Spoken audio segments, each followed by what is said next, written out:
Offering less than asking price doesn't make you wrong, but in the wrong market, it definitely can cost you the home you were wanting without even so much as a counteroffer. And that right there is the part that no one prepares first-time home buyers for, or even just buyers in general. If you've ever put in an offer under asking and thought, okay, well, we'll just negotiate from here, but then you either never heard back or that offer ended up getting rejected, I want you to know that you're not the only person that this happens to, nor were you wrong in your thinking that it might work, because sometimes it does.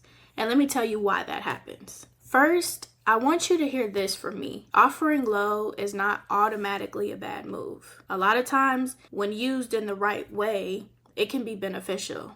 Because, let's be honest, most buyers or agents do this for their clients to protect themselves.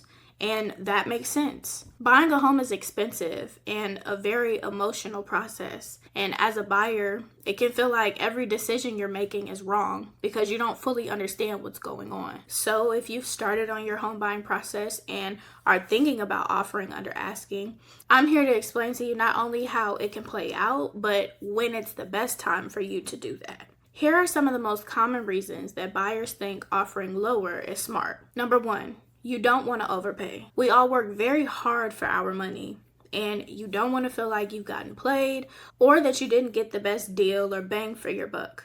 Number two, you want room to negotiate. A lot of people believe that asking price is just the starting point.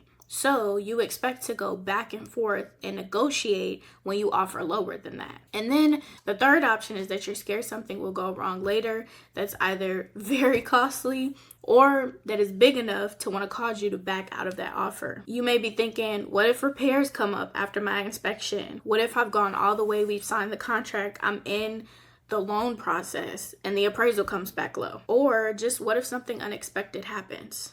Offering lower can often feel like a cushion and gives the buyer a peace of mind. And lastly, the fourth option, which no one really says out loud, because as much as we try to act like buying a home isn't an emotional process, it is.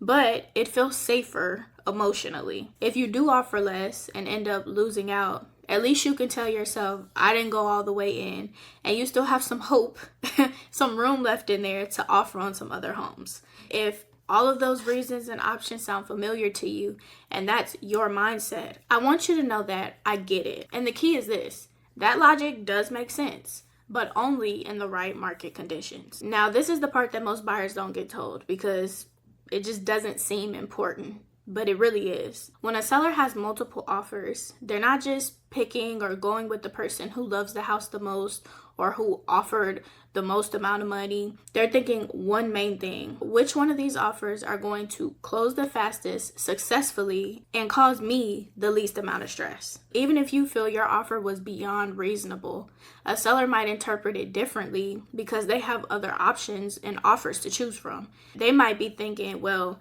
if they're starting low, they may want to keep negotiating. If they're already pushing us on the price, what's going to happen after they get an inspection and may see something they don't like? And if someone's offering more, why should I even take the risk or waste the time of negotiating with someone who couldn't even give me the asking price? And I want you to hear me clearly when I say this. It's not personal. The seller doesn't know you at all. They only know what the offer looks like on paper. So when there are other buyers and offers, the seller doesn't feel pressured to negotiate, but they have the freedom to choose. That's why in multiple offer situations, the one you submit should feel confident and safe.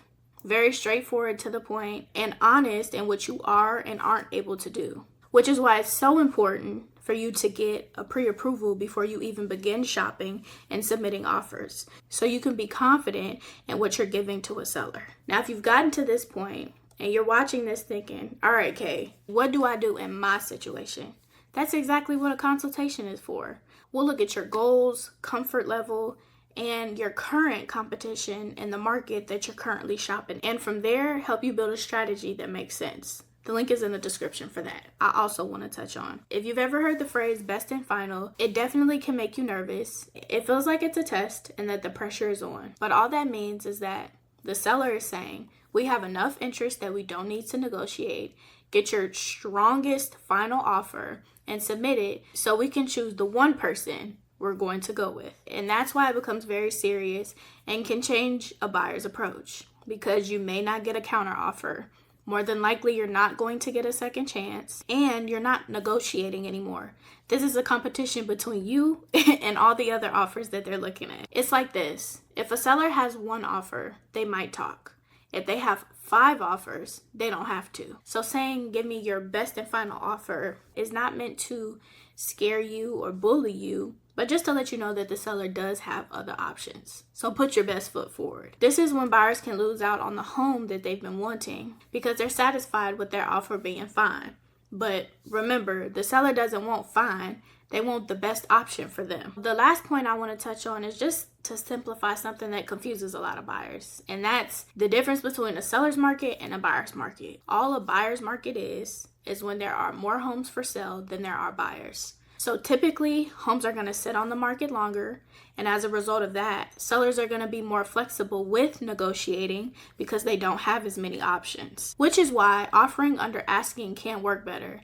You're more likely to get a counter offer and to begin negotiations with the seller. And this is when, as a buyer, it's a smart strategy to offer lower than the asking price because it is a buyer's market and the sellers don't have as many options to choose from. On the other hand, a seller's market is the complete opposite.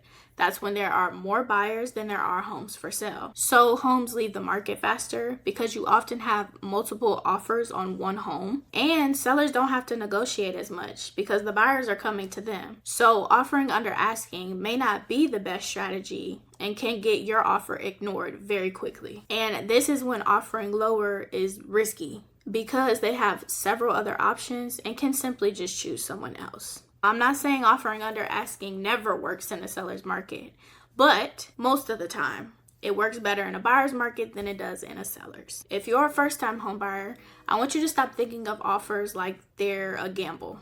They're not. The goal isn't to win by guessing or just offer as much money as you possibly can. Offering on a home isn't that. You have to have a strategy, and in order to have a strategy, you have to understand the moment and the market that you're buying in to submit an offer that makes the most sense for that time. And if you don't feel like you understand that right now, that's okay, because that's not a you problem. It just means someone hasn't taken the time to sit down and explain it to you. But that's my job.